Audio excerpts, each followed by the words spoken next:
राष्ट्रीय पिछड़ा वर्ग मोर्चा के माध्यम से राज्यव्यापी परिवर्तन यात्रा आज से शुरू की गई है। आज अमर शहीद जगदेव बाबू का जन्मदिन भी है।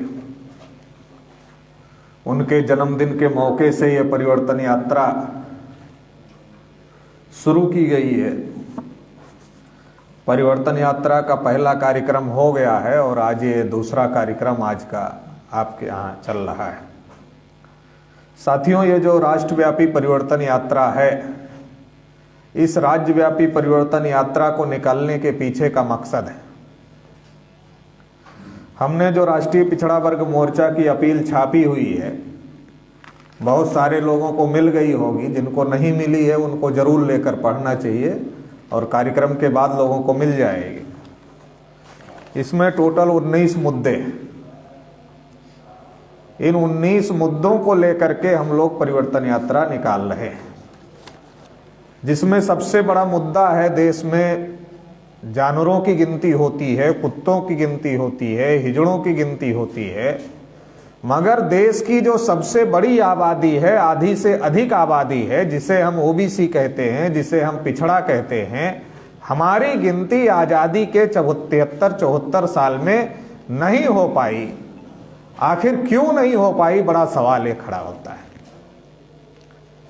आज देश के अंदर हम लोगों को ज्यादा संख्या होते हुए भी हमारे हक अधिकार नहीं मिल रहे हैं। आखिर क्यों नहीं मिल रहे हैं, ये बड़ा सवाल है।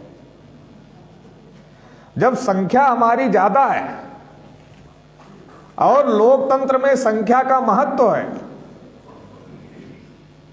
संख्या हमारी ज्यादा है, लोकतंत्र में संख्या का महत्व है, और जिसको ज्यादा वोट पड़ते हैं उसकी सरकारें बनती हैं और सरकारें अपने हिसाब से फैसले करती हैं, तो आखिर इस देश के अंदर हमारी आबादी इतना ज्यादा होने के बावजूद भी आजादी के 73-74 साल में आज तक पिछड़े वर्ग का कोई प्रधानमंत्री, अगर नरेंद्र मोदी को छोड़ दिया जाए तो कोई भी पिछड़े वर्ग का आदमी 5 साल के लिए देश का प्रधानमंत्री नहीं बन पाया।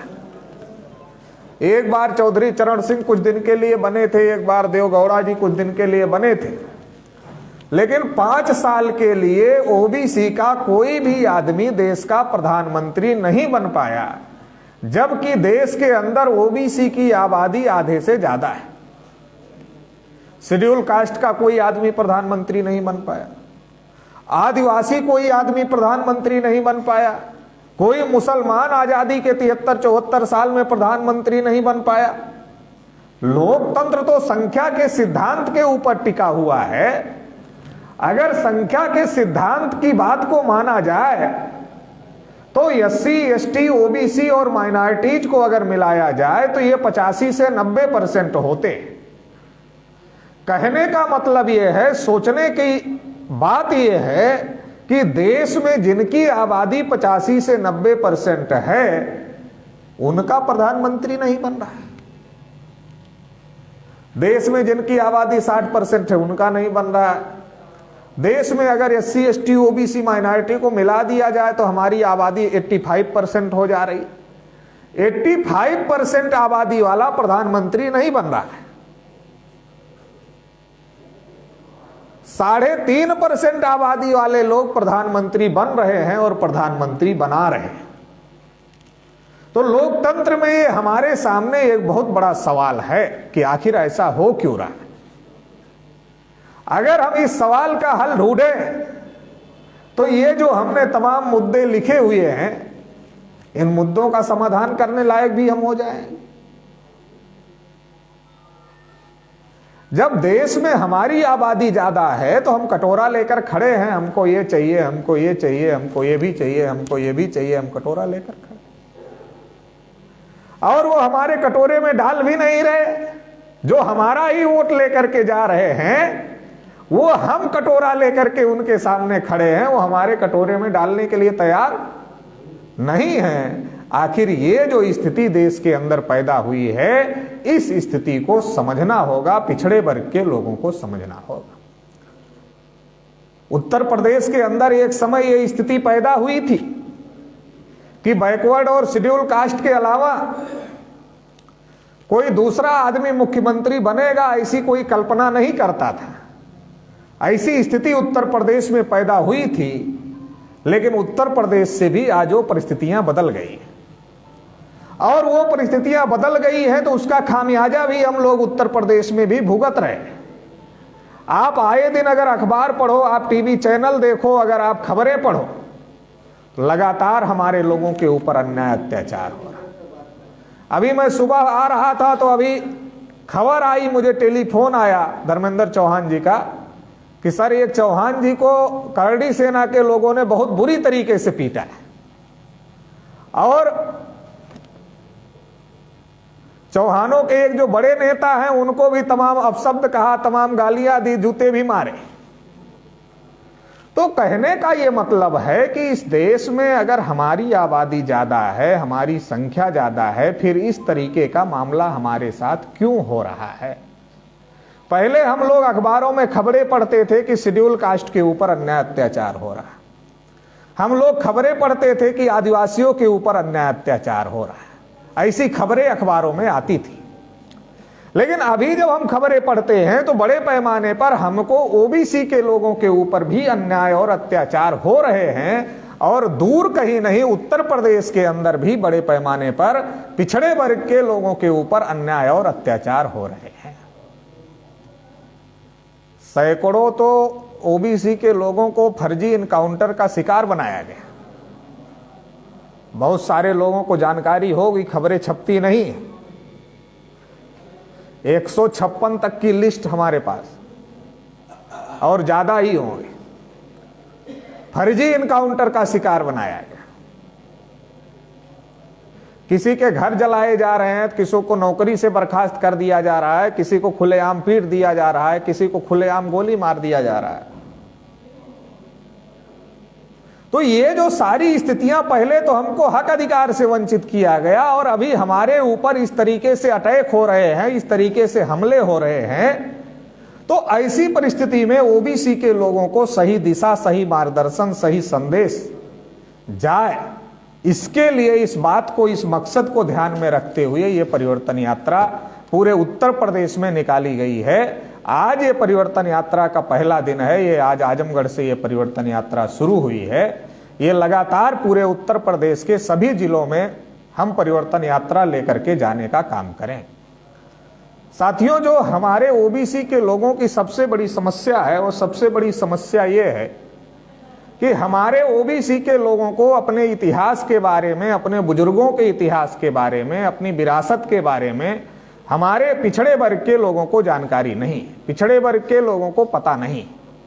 और जब ये जानकारी, ये पता नहीं है, तो ये पता ना होने की वजह से जो हमारा दोस्त कौन है और हमारा दुश्मन कौन है, इसकी जानकारी हमारे लोगों को नहीं।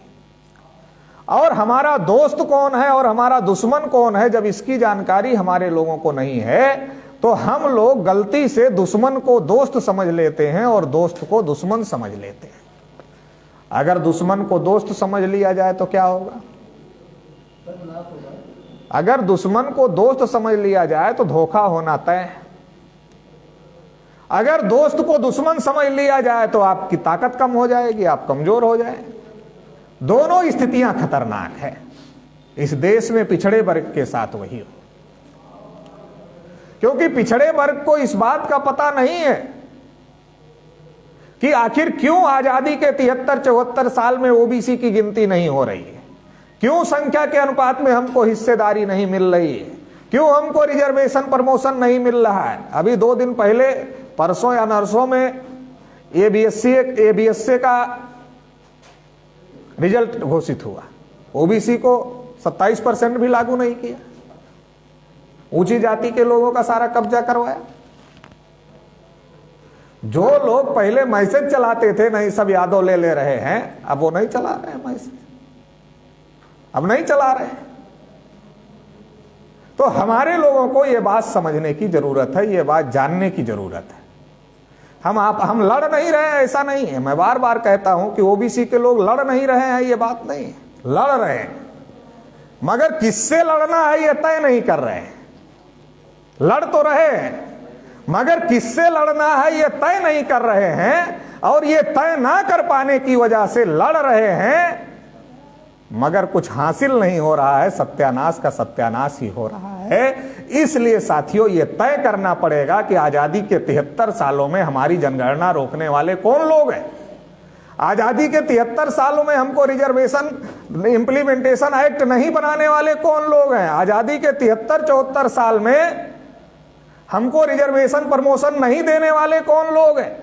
आजादी के 73-74 साल में इस देश की धन धरती राजपाट में बराबर का हिस्सा नहीं बांटने वाले कौन लोग हैं, इस बात को तय करना होगा। जगदेव बाबू की जयंती है, जगदेव बाबू ने तो तय कर लिया था। उन्होंने अपने तमाम इंटरव्यू में कहा, उन्होंने कहा कि ऊंची जाति के लोग कभी पिछड़ों का नेतृत्व नहीं कर सकते, सुस्तों का नेतृत्व नहीं कर सकते, और उन्होंने नारा दिया 100 में 90 शोषित है, 90 भाग हमारा है। धन धरती और राजपाट पर 90 भाग हमारा है, शोषितों ने ललकारा है 90 भाग हमारा है। उन्होंने घोषित किया था पहली पीढ़ी मारी जाएगी, दूसरी पीढ़ी जेल जाएगी और तीसरी पीढ़ी राज करेगी, उन्होंने घोषित किया था। तो जगदेव बाबू ने तो तय किया था, आज उनकी जयंती है, लेकिन आज हमारे समाज के लोगों को नहीं पता। हमारे समाज के लोगों की एक और भी विडंबना है, जाति के नाम पर महापुरुष बनाते हैं। कुशवाहा अगर हैं तो कुशवाहा हमारे महापुरुष, कुर्मी हैं तो जो कुर्मी होगा वो उनका महापुरुष है, यादव है तो जो यादव होंगे महापुरुष वो उनके महापुरुष हैं। हर बिरादरी अपनी बिरादरी का महापुरुष खोजने में परेशान है। हमारे हक अधिकार के लिए लड़ाई किस महापुरुष ने लड़ा ये खोजने के लिए परेशान नहीं। हम अपनी बिरादरी का महापुरुष खोजने में परेशान हैं, जबकि जितने भी बिरादरी के महापुरुष हुए, किसी बिरादरी के महापुरुष ने जाति की लड़ाई नहीं लड़ी। किसी भी महाबिरादरी के महापुरुष ने जाति की लड़ाई नहीं लड़ी, बल्कि पूरे समाज की लड़ाई लड़ने का काम किया। लेकिन आज हम महापुरुषों को जातियों तक सीमित करने का काम आज हम कर रहे हैं, क्योंकि हमें नहीं पता है ना, हमें दोस्त और दुश्मन की पहचान नहीं, कौन लोग हैं जो हमको अधिकार वंचित कर रहे हैं। जब इसके बारे में सोचा गया, इसके बारे में समझा गया, तो एक बहुत महत्वपूर्ण बात सामने आ गई। महत्वपूर्ण बात यह सामने आ गई, जो इतिहास हमको नहीं बताया जाता, जो इतिहास हमको नहीं पढ़ाया जाता, वो इतिहास सामने आ गया। क्या इतिहास सामने आ गया कि इस देश के अंदर जब अंग्रेज नहीं आए थे, जब मुगल नहीं आए थे, तब इस देश के अंदर ब्राह्मण आए थे, जिनको हम अपना दोस्त मानते हैं, ओबीसी के लोग, क्योंकि उनको लगता है शेड्यूल कास्ट के लोग तो अछूत है, इनको दोस्त बनाया नहीं जा सकता। तो फिर बनाए किसको? तो बनाने के लिए कोई ना कोई मिलना चाहिए, तो दुश्मन को ही दोस्त बना लेते। उनको लगता है हमारे नीचे है शेड्यूल कास्ट के लोग, इनको कैसे दोस्त बना सकते, इनको तो बना नहीं सकते। तो जब अंग्रेज नहीं आए थे, जब मुगल नहीं आए थे, तब ब्राह्मण आए थे, और ब्राह्मणों ने इस देश में वर्ण व्यवस्था लागू किया था। और वर्ण व्यवस्था लागू किया ब्राह्मणों ने, तो ब्राह्मणों ने पिछड़े वर्ग के लोग जो आज की तारीख में हैं, जिन्हें ओबीसी कहा जाता है, उन्हें अछूत घोषित, उन्हें शूद्र घोषित किया। शेड्यूल कास्ट के लोगों को अछूत घोषित किया, जो आज की तारीख में ओबीसी के लोग हैं, इनको शूद्र घोषित किया। बहुत सारे ओबीसी के लोगों को यह बात अच्छी नहीं लगती, उनको लगता है कि हम उनको शूद्र बना रहे हैं। हम भी नहीं मानते कि ओबीसी शूद्र है, हम भी शूद्र नहीं है, हम नहीं मानते हम शूद्र हैं, लेकिन ब्राह्मण मानता है कि हम शूद्र हैं। हम नहीं मानते हम शूद्र हैं, लेकिन ब्राह्मणों ने जो वर्ण व्यवस्था बनाई, उस वर्ण व्यवस्था में ब्राह्मण बनाया, क्षत्रिय बनाया, वैश्य बनाया, शूद्र बनाया। तो जब ये 4 वर्ण बनाए, तो उस 4 वर्ण में जो ओबीसी का स्थान है, पिछड़े वर्ग का स्थान ब्राह्मणों ने रखा, वो शूद्र पर रखा, और सेवा करने का कर्तव्य रखा, सेवा करने का कर्तव्य रखा। हमने कई ओबीसी के लोगों को पूछा, जो अपने को क्षत्रिय बनते हैं, हमने पूछा, भाई बनना ही है मुंह से, तो बीच में क्यों अटक रहे? खुद ही बनना है ना, खुद ही घोषित करना हम क्षत्रिय हैं, तो बीच में क्यों अटक रहे हो? सीधे ऊपर वाला बन जाओ, ब्राह्मण बन जाओ। बीच में क्यों अटक जा रहे हो? बीच में क्यों रुक रहे हो? तो ब्राह्मणों ने हमारे लोगों को शूद्र घोषित किया था। कब घोषित किया था? जब अंग्रेज नहीं आए थे, जब मुगल नहीं आए थे, तब घोषित किया था।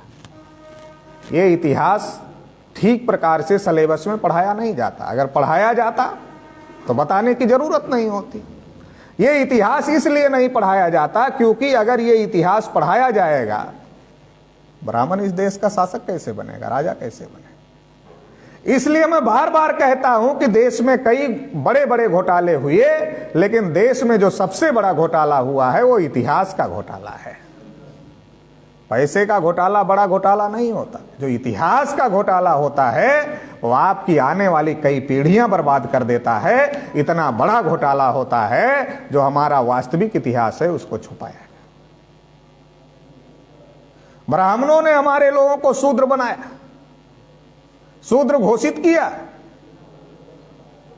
और पढ़ने लिखने के अधिकार से, धन संपत्ति रखने के अधिकार से, बोलने सुनने के अधिकार से, सभी प्रकार के अधिकार पर पाबंदी लगाई।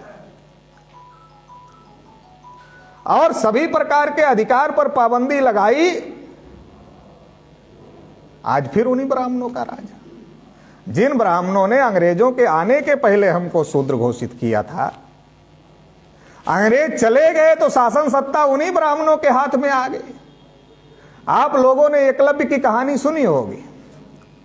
एकलव्य जब गुरु द्रोणाचार्य के पास जाते हैं, गुरु द्रोणाचार्य को कहते हैं गुरु जी हमें धनुर्विद्या सिखा दो। तो गुरु द्रोणाचार्य एकलव्य को कुल पूछते हैं, गोत्र पूछते हैं और कहते हैं, तो एकलव्य जैसे ही अपना कुल और गोत्र बताते हैं, द्रोणाचार्य कहते हैं तुम्हारे लिए धनुर्विद्या नहीं है। एकलव्य ने ठान लिया था कि वो धनुर्धर बनेंगे, तो उन्होंने स्वतः अभ्यास किया और जब स्वतः अभ्यास किया तो वो दुनिया के सबसे बड़े धनुर्धर हो गए। जब वो दुनिया के सबसे बड़े धनुर्धर हो गए, देखा द्रोणाचार्य ने कि जो विद्या एकलव्य को आती है वो विद्या तो हमको भी नहीं आती।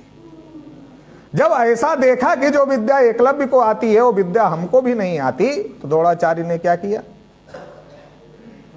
दाहिने हाथ का अंगूठा ऐसा लिखा है कि दक्षिणा में मांग लिया। अब चलो अंगूठे का क्या करना था, बड़ा सवाल खड़ा हो जाता है। द्रोणाचार्य को अंगूठा ही क्यों चाहिए था? मान लो थोड़ी देर के लिए द्रोणाचार्य मांसाहारी थे, लेकिन अंगूठा खाने से अगर उसको उबाल कर सब्जी बनाकर खाते तो पेट भी नहीं भरने वाला था। फिर आखिर द्रोणाचार्य को अंगूठा ही एकलव्य का क्यों चाहिए था, सवाल ये खड़ा होता है। तो द्रोणाचार्य को एकलव्य का अंगूठा इसलिए नहीं चाहिए था कि उसकी सब्जी बनाकर खाने वाले थे। द्रोणाचार्य को एकलव्य का अंगूठा इसलिए चाहिए था कि द्रोणाचार्य ने देखा कि इस समाज में एक आदमी धनुर्धर बन गया, ये तो हजारों लाखों पैदा कर देगा। और अगर ये हजारों लाखों पैदा कर देगा तो जो हमने इस समाज को गुलाम बना करके रखा हुआ है, ये समाज तो गुलाम नहीं रहेगा, ये तो आजाद हो जाएगा। तो इसको आजाद नहीं होने देना है अगर, तो एकलव्य को धनुर्विद्या नहीं चलाना होगा, धनुष नहीं चलाना होगा, तो उसके लिए उसका अंगूठा कटवाना जरूरी था। तो मेरा तो अपना मानना है कि जो एकलव्य इतना बहादुर था वो अंगूठा दान में नहीं दे सकता, उसका अंगूठा कटवा लिया गया, ऐसा भी मेरा मानना। लेकिन जो द्रोणाचार्य तब बैठे थे, क्या वो नहीं है? अब भी तो महाविद्यालय विश्वविद्यालय में वही द्रोणाचार्य बैठे हुए हैं। वो भी तो बच्चे का जाति देखकर नंबर दे रहे हैं। थ्योरी में आपका बच्चा टॉप कर सकता है, लेकिन प्रैक्टिकल में जब देने का नंबर आता है तो जाति देखकर नंबर दे देते हैं। आपकी बच्चे की मेरिट कम हो जाती है। अभी ये नीट का एग्जाम आया था, रिजल्ट आया था मेडिकल का, कम बच्चे जो जनरल के लोग पाए वो एमबीबीएस पा गए। ज्यादा बच्चे, ज्यादा नंबर पाने वाले ओबीसी के बच्चे एमबीबीएस नहीं पाए। क्यों? क्योंकि नीट में ओबीसी को रिजर्वेशन ही नहीं दिया मोदी ने। और हमारे लोग क्या कहते हैं,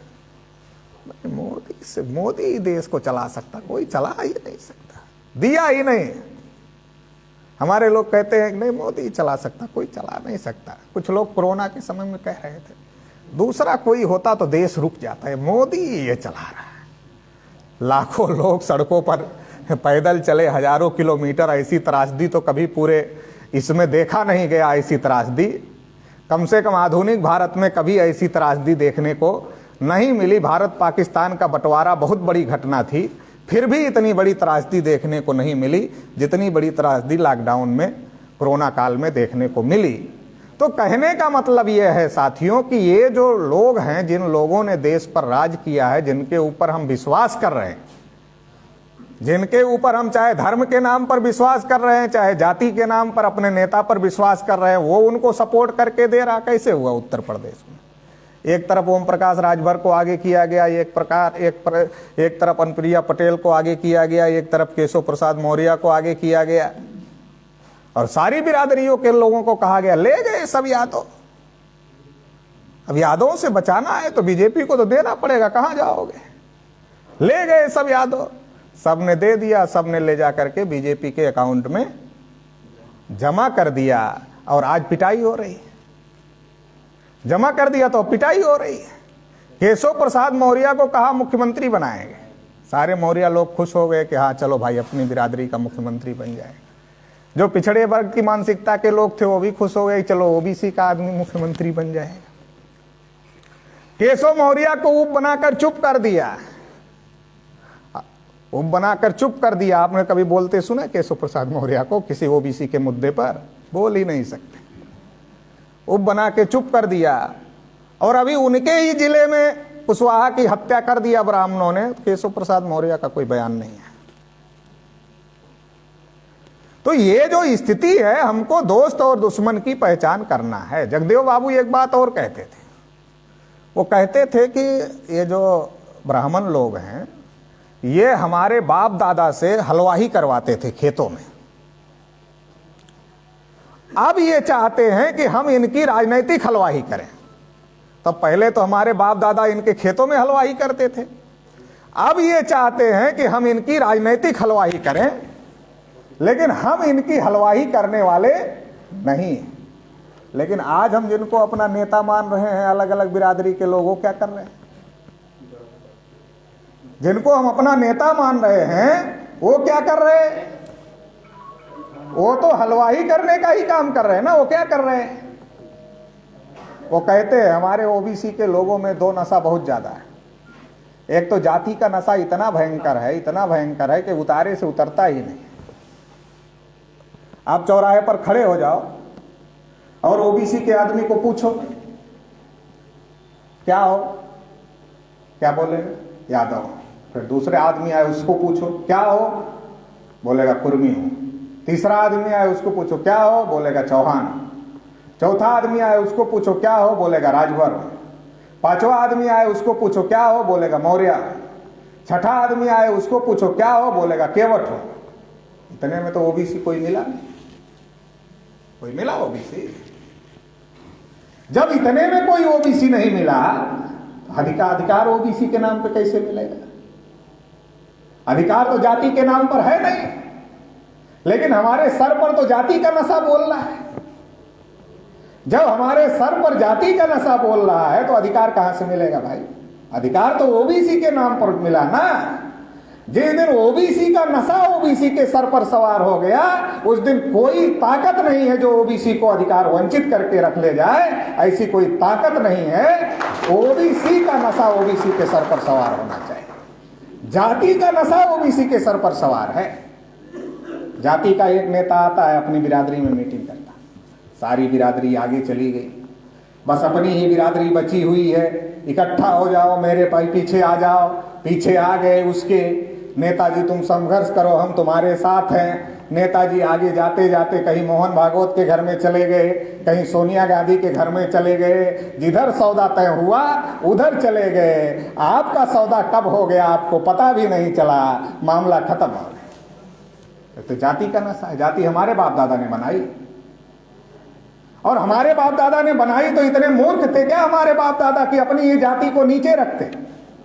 बताओ ओबीसी की कौन सी जाति सबसे ऊपर है? ब्राह्मण के बराबर कौन सी जाति है कोई जाति? सारी नीचे है। नीचे है इसका मतलब हमारे बाप दादा ने जाति नहीं बनाई। क्यों? बनाने वाला इतना मूर्ख नहीं हो सकता, खुद को नीचे रखे इतना मूर्ख बनाने वाला नहीं हो सकता। ब्राह्मणों ने हमारे समाज को तोड़ने के लिए जाति व्यवस्था बनाई। इस बात को समझना पड़ेगा। ब्राह्मणों ने हमारे समाज को तोड़ने के लिए जाति व्यवस्था बनाई। और ये ब्राह्मण कौन है? ये अंग्रेजों और मुगलों के पहले आए हुए विदेशी लोग हैं। ये संख्या में 3.5% है। ये हमसे डायरेक्ट लड़ाई में जीत नहीं सकते, इसलिए दिमाग की लड़ाई लड़ते हैं, हमको आपस में तोड़ने का काम करते हैं। ब्राह्मण जब यादव के घर में जाता तो क्या कहता? यादव जी क्या हाल चाल है? बोलते यादव जी बोलते ठीक ठाक है। पंडित जी आपका बड़ा लड़का क्या करता है? तो यादव जी बोलते हैं दूध बेचता है। छोटा वाला? कहते वो भी दूध ही बेचता है। क्यों, नौकरी वोकरी नहीं मिली, कोई बिजनेस व्यापार करवा देते? बोले पंडित जी बड़ी बेरोजगारी है, पैसे भी नहीं है, कैसे होगा व्यापार, कैसे होगा? नहीं हो रहा, नहीं हो रहा। तो पटेल जी को देख रहे हो, 3-3 ईंट भट्टे उनके पास में, 3 बच्चे हैं, तीनों नौकरी में। यादव लोगों को नहीं मिला, पता है क्यों नहीं मिला? ये पटेलों ने सारा जो है ओबीसी का जो हिस्सा था उस पर पटेलों ने कब्जा कर लिया, इसलिए नहीं मिला। यादव जी थोड़ा खुश होते हैं, भाई फेवर की बात हो रही। उनको नहीं लगता कि ये नुकसान की बात है, वो समझ नहीं पाते, वो खुश होते हैं, वो दान दक्षिणा पंडित जी को देते हैं, पंडित जी उनके घर से निकलते हैं, फिर गरीब पटेल के घर आ जाते हैं। और जब गरीब पटेल के घर आ जाते हैं तो पटेल को कहते हैं, अरे तुम्हारा बड़ा लड़का क्या करता है? पटेल कहते हैं साहब खेती बाड़ी करता है, और क्या करेगा, बेरोजगारी बहुत है। अच्छा छोटा वाला? वो भी इसी में लगा हुआ है, खेती बाड़ी में। अच्छा नौकरी नहीं मिली? बोले नौकरी कहाँ है सर, नौकरी तो है नहीं, अभी बेरोजगारी बहुत। अच्छा कुर्मियों को नौकरी क्यों नहीं मिल रही पता है? नहीं पता, नहीं पता। मुलायम सिंह यादव कई बार मुख्यमंत्री बने, ये पता है कि नहीं पता? नहीं, ये तो पता है। फिर अखिलेश यादव भी मुख्यमंत्री बने, ये पता है कि नहीं पता? नहीं, ये भी पता है। तो सारे यादवों को ही अखिलेश और मुलायम ने नौकरी दिया, ये बात पता नहीं?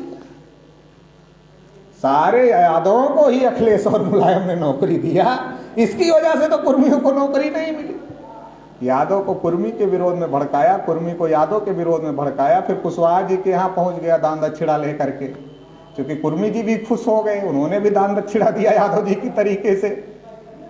और जब कुशवाहा जी के यहाँ पहुंच गया, कहा यादव कुर्मी दोनों ने मिलकर के नौकरियां खा लिया, इसलिए तुमको नहीं मिला। राजभर निषाद चौहान के यहाँ पहुंच गया तो कहा यादव कुर्मी मौर्य तीनों ने मिलकर के खा लिया, इसलिए तुम लोगों को नहीं मिला। वो ये नहीं कह रहा है कि अरे भाई चौहान जी, तुम्हारी जो पूरी बस्ती है गांव की 1000 लोगों की, इसमें एक भी आदमी यार पोस्ट ग्रेजुएट नहीं है चौहान जी। जब एक भी आदमी पोस्ट ग्रेजुएट नहीं होगा चौहान जी, तो नौकरी कैसे मिलेगी? ये नहीं कह रहा है। ये भी नहीं कह रहा है कि ओबीसी की संख्या देश में 52% है, उसको केवल 27% आरक्षण लागू है, और 27% पर भी अमल नहीं हो रहा है। ये नहीं बता रहा चौहान जी इसके लिए लड़ो, इसके लिए लड़ने के लिए नहीं बता रहा, जाति को जाति से लड़ाने का काम कर रहा है। और जब शेड्यूल कास्ट के घर में गया तो गौतम जी जय भीम, गौतम जी तो खुश हो गए। जब ब्राह्मण जय भीम बोल रहा तो गौतम जी कितना खुश हो गए। गौतम जी खुश हो गए, चारपाई और पाई बाहर निकलवाए, पानी दाना मंगवाए, बोले आइए आइए पंडित जी बैठिए। पंडित जी बैठ गए। बोले गौतम जी, डॉक्टर अंबेडकर का तो कोई मुकाबला ही नहीं है, कोई है ही नहीं उनके टक्कर में। अरे इतने महापंडित महाज्ञानी आदमी डॉक्टर बाबा साहब अंबेडकर, हम ब्राह्मणों ने तो स्वीकार कर लिया डॉक्टर अंबेडकर, इतना विद्वान आदमी कोई है ही नहीं। लेकिन गौतम जी ये चौहान लोग कब सुधरेंगे, केवट कब सुधरेंगे, राजभर कब सुधरेंगे, कुर्मी कोयरी यादव कब सुधरेंगे? तो जय भीम बोलते ही नहीं। इतने विद्वान आदमी जो आपके समाज में पैदा हुए उनकी कद्र ही नहीं करते, ये नहीं सुधरने वाले। शेड्यूल कास्ट का आदमी सोच रहा है यार बात तो सही है, पंडित जी सबसे ऊपर, पंडित जी मान रहे हैं, पंडित जी हमारे बर्तन में खा रहे हैं, पंडित जी हमारे यहाँ चाय पानी पी रहे हैं।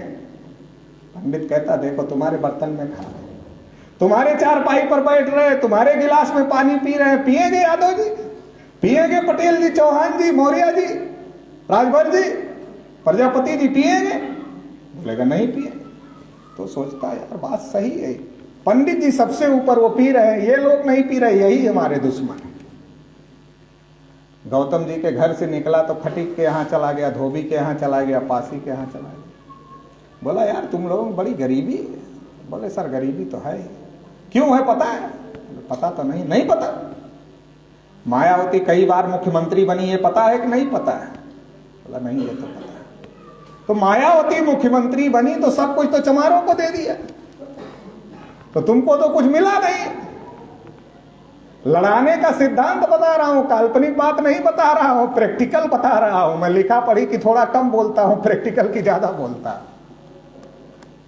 प्रैक्टिकल बता रहा हूं, ऐसा हुआ है इसलिए बता रहा हूं, ऐसा होता है। आप लोगों को भी जिनको अनुभव होगा उनको होगा, ऐसा होता है। उनको उनसे भड़का दिया। अब मान लो एक जगह सारे लोग मिल गए, यादव मिल गए, कुर्मी मिल गए, मौर्य मिल गए, राजभर, निषाद, चौहान जी सब मिल गए, गौतम जी मिल गए, धोबी जी भी मिल गए, पासी जी भी मिल गए, खटीक जी भी मिल गए, सब मिल गए। अब सब मिल गए तो ब्राह्मण सोचता अब किसके खिलाफ किसको भड़काऊं। तो ब्राह्मण कहता अरे तुम लोगों को दिखाई दे रहा है क्या? क्या दिखाई देना चाहिए? हम लोगों को तो नहीं दिखाई दे रहा, नहीं दिखाई दे रहा, कुछ नहीं दिखाई दे रहा। अरे एक एक मुसलमान 14-14 बच्चे पैदा कर रहे हैं, ये भी नहीं दिखाई दे रहा क्या? हमारा आदमी बोलता पंडित जी हमें तो नहीं पता, ऐसा कुछ है क्या? पंडित कहता वो दिन दूर नहीं है जब देश पर मुसलमानों का कब्जा हो जाएगा, सारे हिंदू मुसलमानों के गुलाम हो जाएंगे, इसलिए सारे हिंदुओं को इकट्ठा हो जाना चाहिए। हो गया ना गड़बड़ काम सारा। जिसको ओबीसी के नाम पर अपनी गिनती के लिए लड़ना चाहिए था, जिसको 60% हिस्सेदारी के लिए लड़ना चाहिए था, जिसको प्रमोशन में आरक्षण के लिए लड़ना चाहिए था, जिसको रिजर्वेशन इंप्लीमेंटेशन एक्ट के लिए लड़ना चाहिए था, जिसको ओबीसी की गिनती के लिए लड़ना चाहिए था, जिसको नीट में आरक्षण के लिए लड़ना चाहिए था, वो किस बात के लिए लड़ रहा है? देश पर मुसलमानों का कब्जा नहीं होना चाहिए, सारे हिंदू इकट्ठा। अच्छा चलो सारे हिंदू इकट्ठा होंगे तो किसके पीछे इकट्ठा होंगे? ब्राह्मण इकट्ठा कर रहा ना, तो इकट्ठा तो होंगे तो ब्राह्मण के पीछे इकट्ठा होंगे। इसका मतलब क्या हो गया? ब्राह्मण नेता हो गया हमारे सारे लोगों का। अगर वो शेड्यूल कास्ट का आदमी शेड्यूल कास्ट का संगठन बनाता तो उसका नेता शेड्यूल कास्ट होता। ओबीसी का आदमी ओबीसी का संगठन बनाता तो उसका नेता ओबीसी का आदमी होता। आदिवासी आदमी अगर आदिवासी का संगठन बनाता तो उसका नेता आदिवासी का आदमी होता। अगर एससी एसटी ओबीसी के लोग मिलकर संगठन बनाते तो उनका कोई एक नेता होता उनमें से। लेकिन मामला तो सारा उल्टा हो गया। उल्टा क्या हो गया? जिन्होंने हमारे हक अधिकार पर कब्जा किया वही हमारा नेता हो गया। हमें पता नहीं, हम तो कहा मुसलमानों का देश पर कब्जा हो जाए। कौवा कान ले गया, कान को देखा नहीं कि है कि नहीं है, कौवे को दौड़ा रहे हैं। ब्राह्मण कह रहे हैं मुसलमानों का देश पर कब्जा हो जाएगा, हम भाग रहे हैं ब्राह्मणों के पीछे।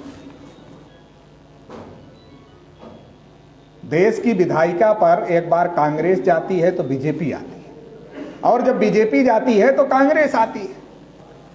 कांग्रेस भी ब्राह्मणों की पार्टी है और बीजेपी भी ब्राह्मणों की पार्टी है। कोई मुसलमानों की राष्ट्रीय स्तर की कोई एक भी पार्टी है? राष्ट्रीय पार्टी की मान्यता मुसलमानों की किसी पार्टी को है? किसी पार्टी को नहीं। मतलब विधायिका पर कब्जा हो जाएगा ये मुसलमानों से खतरा नहीं है, लेकिन ब्राह्मणों का कब्जा हो चुका है। ब्राह्मण जिसे तय करते हैं या तो वो प्रधानमंत्री बनता है या तो ब्राह्मण खुद प्रधानमंत्री बनते हैं। इसका मतलब देश की विधायिका पर ब्राह्मणों का कब्जा हो चुका है। शरद यादव जी जब राज्यसभा सांसद थे तो उन्होंने सवाल पूछा राज्यसभा में कि कौन कौन से कितने लोग नौकरियों में हैं। तो भारत सरकार के कार्मिक मंत्रालय ने लिख करके जवाब दिया 79.2%, मतलब लगभग 80% क्लास 1 और क्लास 2 की नौकरियों पर ब्राह्मण और तत्सम ऊंची जाति के लोगों का कब्जा है। मतलब 80% कब्जा है, मतलब कार्यपालिका पर भी मुसलमानों का कब्जा नहीं, क्योंकि 80% ब्राह्मण और ऊंची जाति के लोगों का कब्जा है। अब आते हैं न्यायपालिका। हाई कोर्ट और सुप्रीम कोर्ट में मोमबत्ती लेके जाओ, टार्च लेके जाओ और ढूंढो एससी एसटी ओबीसी और माइनॉरिटी के कितने जज हैं? तो हैं ही नहीं, उंगली पर गिने चुने। क्यों? क्योंकि आपको बाबू बनना है, मास्टर बनना है तो उसके लिए परीक्षा देनी पड़ती है, लेकिन हाई कोर्ट और सुप्रीम कोर्ट का जज बनने के लिए कोई परीक्षा नहीं होती। जज ही जज की नियुक्ति करते हैं और खानदानी नियुक्ति करते हैं। उनके नाना जज थे वो जज हो गए, उनके बाबा जज थे वो जज हो गए, उनके पिताजी जज थे वो जज हो गए। सारे के सारे इन्हीं लोगों का कब्जा है। लोकतंत्र का जो चौथा स्तंभ होता है मीडिया, मीडिया के हालात आप लोग देख रहे हो। किसान आंदोलन दिल्ली में चल रहा, मीडिया का रोल क्या है, आप लोग जो मीडिया देखते होंगे तो आपको पता चल जाए। वो किसानों को आतंकवादी कह रहे हैं, किसानों को नक्सलवादी कह रहे हैं, किसानों को वो क्या क्या नहीं कह रहे हैं, खालिस्तानी बोल रहे हैं, कह रहे हैं किसानों ने ये कर दिया वो कर दिया। सरकार क्या कर रही इसके बारे में एक शब्द नहीं बोल रहे। तो देश की मीडिया पर उनका कब्जा है, लेकिन हमको ये डर दिखाया जा रहा है नहीं देश पर मुसलमानों का कब्जा हो जाएगा, और इससे थोड़ा कुछ बचा रहता तो कहते हिंदू राष्ट्र बनाना है। हमारे लोग और पागल हो जाते, कब तो हिंदू राष्ट्र बनना चाहिए भाई। हिंदू राष्ट्र का मतलब क्या है? हिंदू हिंदी भाषा का शब्द है? हिंदू हिंदी भाषा का शब्द नहीं, हिंदू संस्कृत भाषा का शब्द नहीं। रामायण में हिंदू नहीं लिखा है, महाभारत में हिंदू नहीं लिखा है, गीता में हिंदू नहीं लिखा है, वेद में हिंदू नहीं लिखा है, पुराण में हिंदू नहीं लिखा है।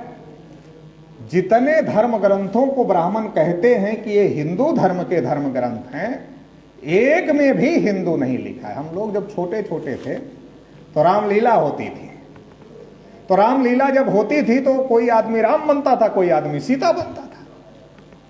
तो सीता राम को यह कहती थी हे आर्य पुत्र। कभी हमने ये नहीं सुना कि कभी सीता ने राम को कहा हो हे हिंदू पुत्र। आपने सुना क्या? वो कहती थी हे आर्य पुत्र।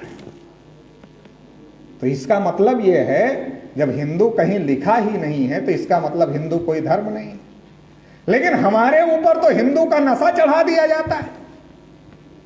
मुसलमानों के विरोध में हमारे ऊपर तो हिंदू का नशा चढ़ा दिया जाता है, जबकि हिंदू कोई धर्म है नहीं, क्योंकि रामायण महाभारत गीता वेद पुराण श्रुति स्मृति कहीं पर भी हिंदू नहीं लिखा है। हिंदू हिंदी भाषा का शब्द नहीं है, हिंदू संस्कृत भाषा का शब्द नहीं है। दिन भर राष्ट्रवाद का प्रवचन करने वाले आरएसएस बीजेपी के लोग पर्शियन भाषा का जो हिंदू शब्द है उसको अपने सर पे बिठा के घूम रहे हैं,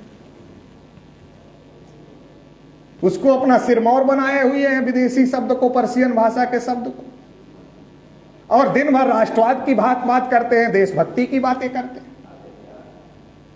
और चलो विदेशी शब्द है, कोई अच्छा होता, विदेशी भाषा का शब्द है, कोई अच्छा शब्द होता तो चलो ले लेते। अब उसका अर्थ क्या होता है? हारा हुआ, नीच, कायर, काला, चोर, गुलाम, इसका अर्थ होता है। जो अपने को हिंदू मानते हैं किसी को ये पता है क्या? और पता हो जाएगा तो मानेगा।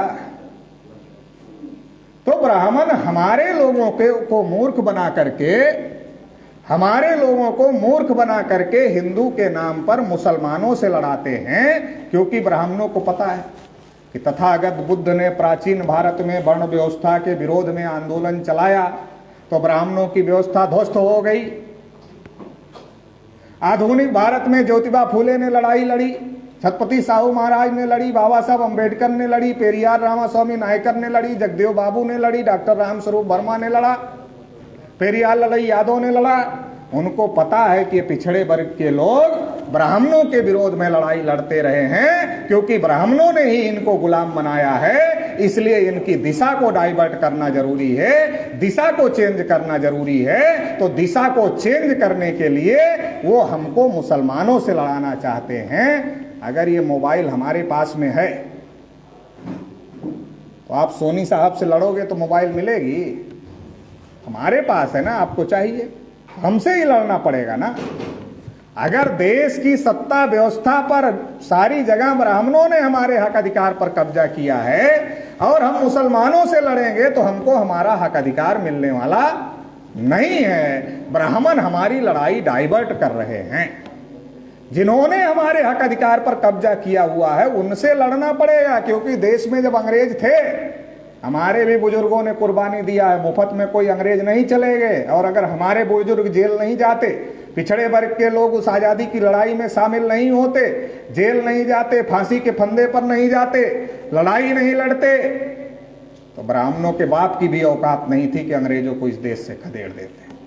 हमारे बुजुर्गों की वजह से अंग्रेज इस देश को छोड़कर गए, और जिन लोगों ने आजादी की लड़ाई में भाग लिया उनका सपना था कि हम अंग्रेजों के गुलाम हैं, लेकिन अंग्रेज चले जाएंगे तो हमारी आने वाली जनरेशन आजाद हो जाएगी, क्योंकि उनको तो पता ही नहीं था कि अंग्रेज जाएंगे तो ब्राह्मणों का कब्जा हो जाएगा और हमारे लोग फिर भी गुलाम रहे। अगर उनको पता होता तो ब्राह्मणों का साथ नहीं देते। ज्योतिबा फुले को पता था, उन्होंने साथ नहीं दिया।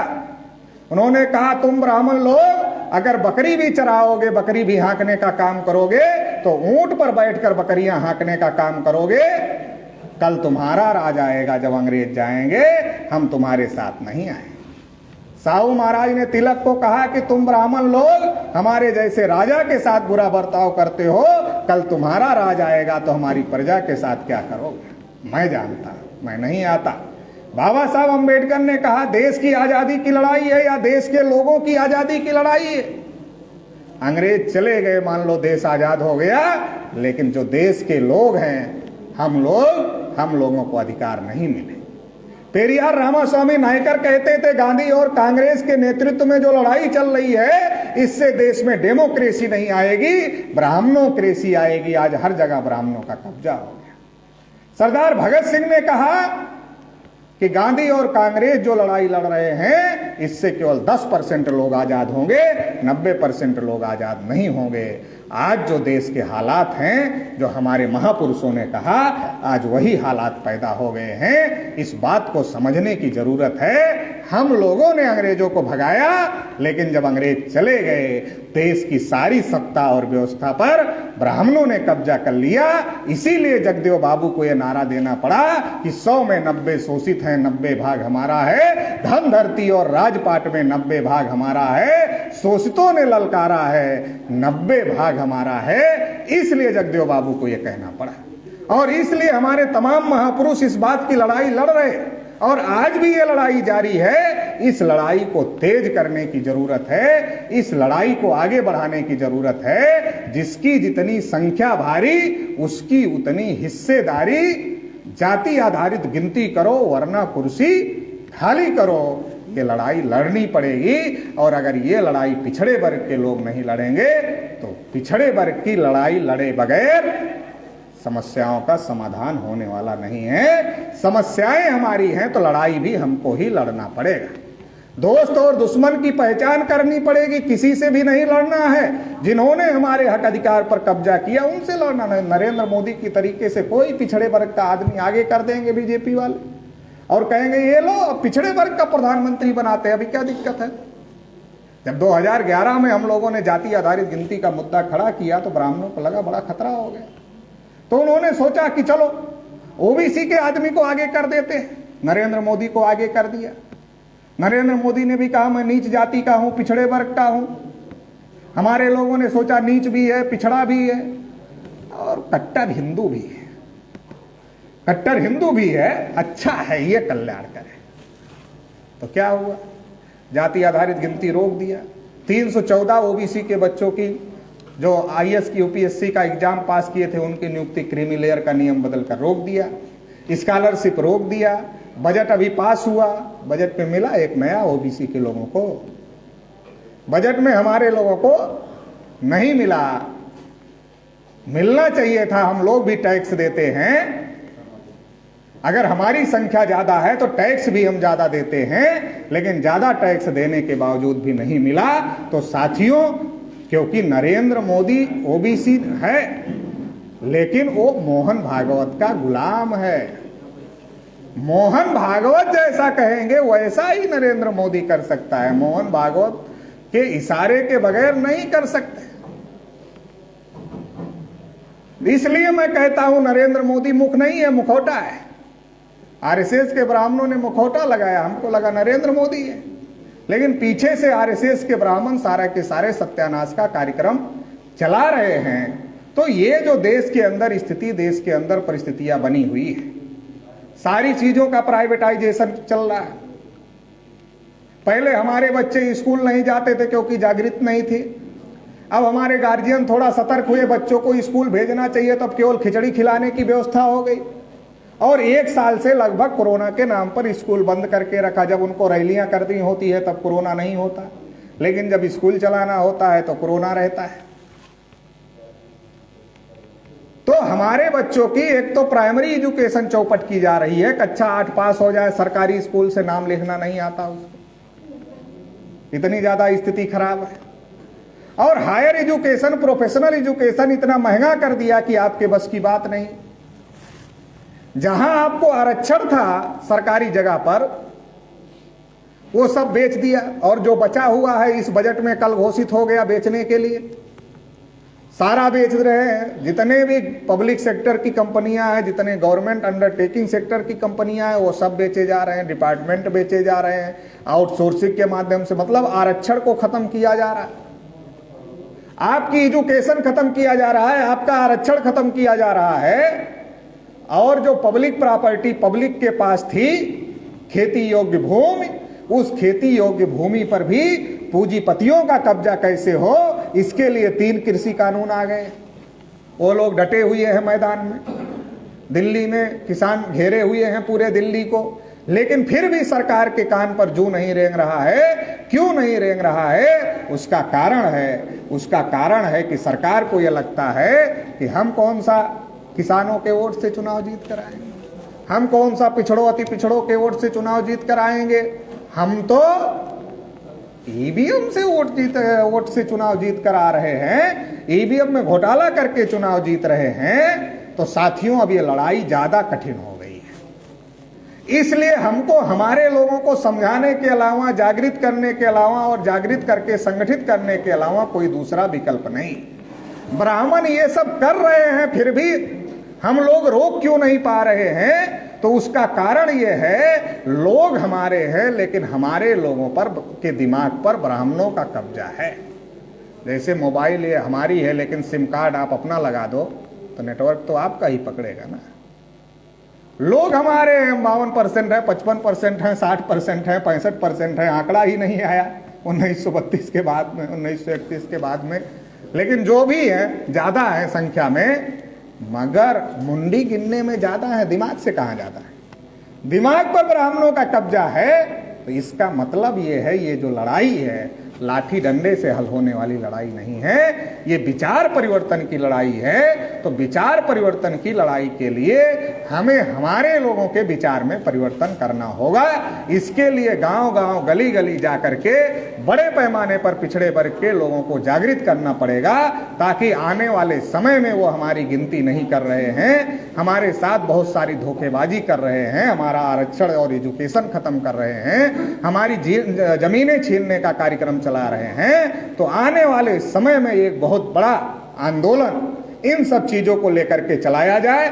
इस बात को ध्यान में रखते हुए जनमत बनाने के लिए ये परिवर्तन यात्रा निकाली जा रही है। आप सभी लोगों ने इस परिवर्तन यात्रा का स्वागत किया, इस परिवर्तन यात्रा में साथ सहयोग किया।